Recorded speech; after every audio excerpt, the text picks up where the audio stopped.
Firing Aussies and sending jobs overseas. Let's have a look. Hello everyone, Florian here and welcome to another episode of HeiseSays. Today I'd like to talk about offshoring, and we'll look at an article in a moment about the Commonwealth Bank firing Australians and replacing their jobs overseas, or well now even with AI. Now in the architectural profession we've had to deal with offshoring for quite some time. There was a colleague at university, she was just a year above me. She graduated, started her own business as well. She was focused in the residential side of architecture. And what she ended up doing was offshoring a big portion of all of her production and drafting overseas.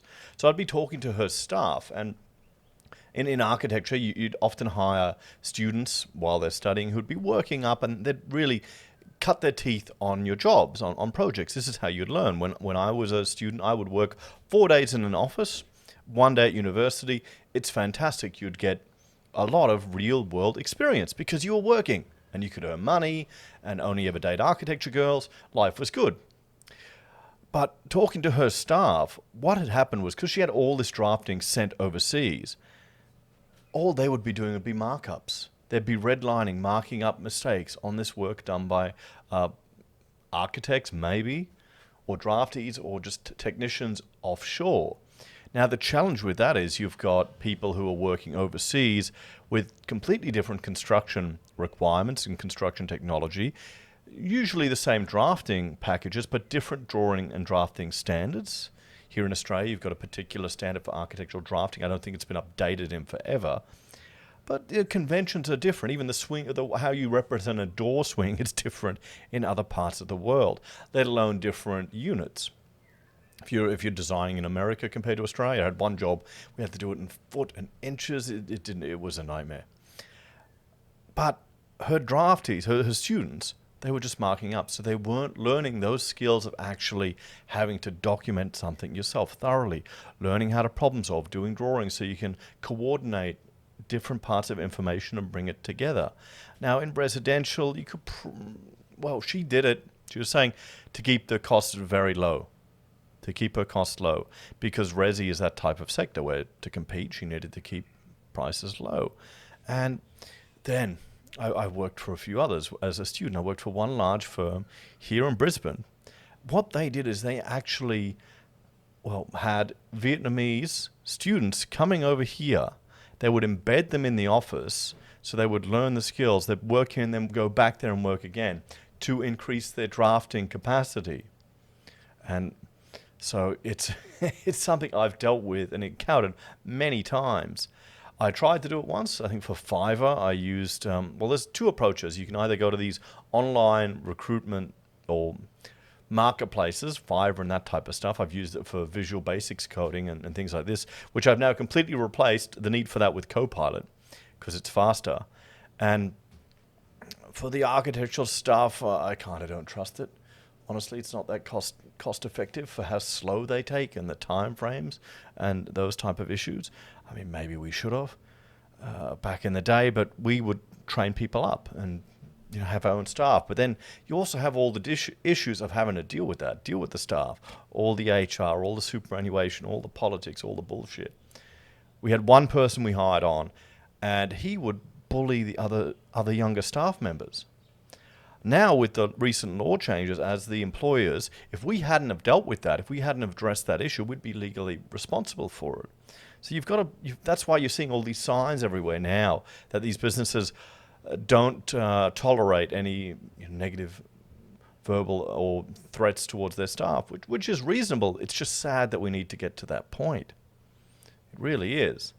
But, I mean, I can appreciate why businesses want to outsource to get rid of their problems. But the problem is you lose those first few rungs of the ladder that people climb up to enter a profession or to gain skills. I remember talking to engineers proudly boasting of his staff of 30 people overseas. And I'm going, well, how are the young guys here going to learn the skills they need? So let's have a look at this. This is Combank. I'm sure no one here, builders next door are leaving, I'm sure no one here will really shed a tear for Combank, but you've got to feel sorry for some of these people. They've been working there for a long time. So Commonwealth Bank staff reportedly in panic mode with the latest job cuts. I mean, where can you go if you've got like bank skills? I mean, in the finance industry, you could probably go to other sectors, maybe other banks. But do those skills really transfer? Could you go from working for a bank to an accounting firm? Maybe. Being a tax agent? It depends on your skills. You could probably apply those skills in a general office environment. A worker impacted by the latest round of job cuts at Australia's biggest bank has said the news came as a complete shock and sent staff into panic mode. CBA employees are reportedly in panic mode following the bank's latest job cut announcement, with more than 100 staff impacted. Now remember, the banks, they're right there in the top 10 largest companies here in Australia. Australia is a bank, essentially, with a bunch of mortgages and a country just attached to it. On Tuesday last week, CBA announced a further 108 job cuts across multiple Australian divisions. This follows more than 283 redundancies across the company's technology and retail banking services team announced in June. This is why they want to close branches. This is why there's the push for convenience and cashless. So they don't need to man the banks. They don't need to move money around. In October, following a review, the bank admitted it had offshored 2 jobs in India that had been axed in Australia, according to the finance sector union. This is what's going to happen. The FSU also noted CBA had removed 30 online job ads for roles in India that had the same job titles as roles being cut here. How would that make you feel? How would that make you feel if you've been cut and the job's been sent overseas with the exact same title? Because it's cheaper. That's what it is. Because it's cheaper. And India isn't the cheapest place anymore. A lot of these overseas countries are getting more and more expensive too. Speaking to news.com.au on the condition of anonymity, one of the CBA employees impacted by the latest round of job cuts said staff received no warning and felt like it came out of the blue. It's ridiculous. Everyone is in panic mode, they said. The staff member, who had been with the company for decades. This is why people don't have any loyalty to companies anymore. Younger people don't have loyalty to companies. It's a transactional relationship, particularly with large corporates like this. Any company that has HR, you should have no loyalty to at all, because it's non-existent. It's just a completely transactional relationship. If they've got people dedicated to that role, a role which could most certainly be completed by an AI bot because it's just regurgitating crap, there's no creativity in it, wouldn't be very loyal. They said they were devastated up being told that there was a restructure and their job was one of the ones that would no longer be required for decades. They noted while there were some staff who were pleased to be offered a redundancy, the majority were scared and sad. It was a complete shock, they said. I mean, here's the thing. If you're used to working in this type of environment, in this culture, and you don't know any different, it is going to be a shock. I mean, a lot of the part of staying in one of these companies is the security, because it's so big, it's too big to fail. There's no way Commonwealth is ever going to go under. The government will do whatever they can to keep it going. So you kind of think, okay, that's one part of my life I don't need to stress about as much. So if you've been there decades, it's going to be a struggle to get a job, particularly with the ageism that's out there. A CBA spokesperson told news.com.au that the company regularly reviews the roles and skills needed to deliver the best customer outcomes. This means some roles will change and new ones will be created and others may no longer be required, the spokesperson said. We aim to retain talent wherever we can, including through redeployment into new roles. When that's not possible, we support our people through a structured transition process that includes career and well-being assistance. For those of you that are familiar with the corporate world, let me know what that career and well-being assistance is. I have little expectation that it's any good. The staff member told news.com.au that as of November 1, they will have a 6-week redeployment period in which they will either have to find another role or take a redundancy package. The CBA spokesperson said the bank was mindful of the importance of the timing in relation to Christmas and the New Year and will be supporting each individual accordingly. I'm sure there are going to be some people that will just jump at the opportunity to take the redundancy and find new opportunities. I mean, you have to not have all your eggs in one basket, sadly. It's understood some employees have been offered an extended redeployment period through to mid-January 26th. FSU National Secretary Julian Argrin-Asona told news.com.au that CBA said that most of the job cuts were genuine redundancies and not due to offshoring or AI. Well, if there's 30 jobs that are being offered in India with the same title as those here, isn't that completely contradictory to what's being claimed here? I would assume so. Initially, CBA had planned for some staff to be made redundant just before Christmas. I mean, the CBA, this is not an organization that is strapped for cash. This is not a small family business that are doing it really tough and have to make some tough calls. This is a large megacorp. These are the bad guys in the 80s dystopian movies that we used to watch all the time. This is CBA. This is the real owners of the land that we need to thank.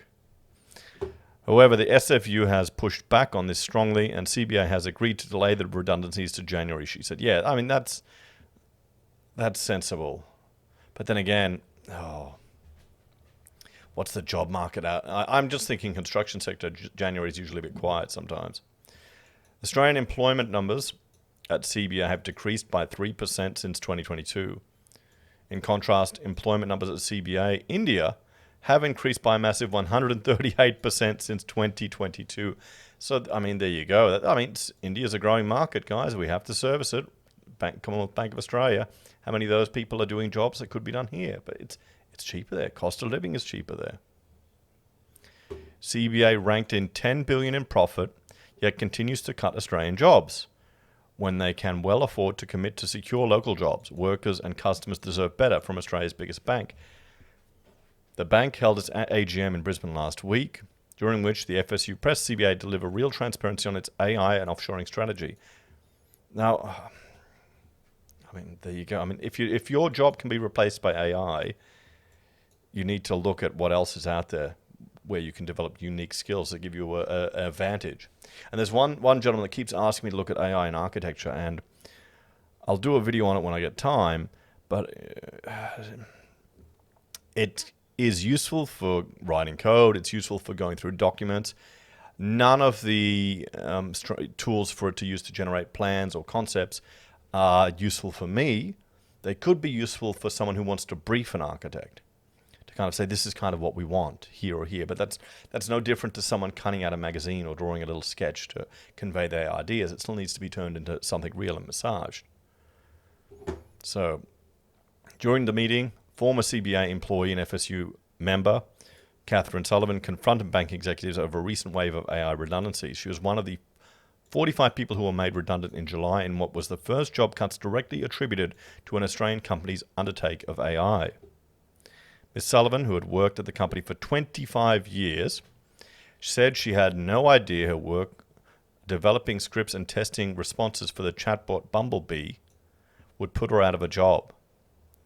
The 45 employees were later offered a chance to stay with the company after FSU brought the case before the Fair Work Commission.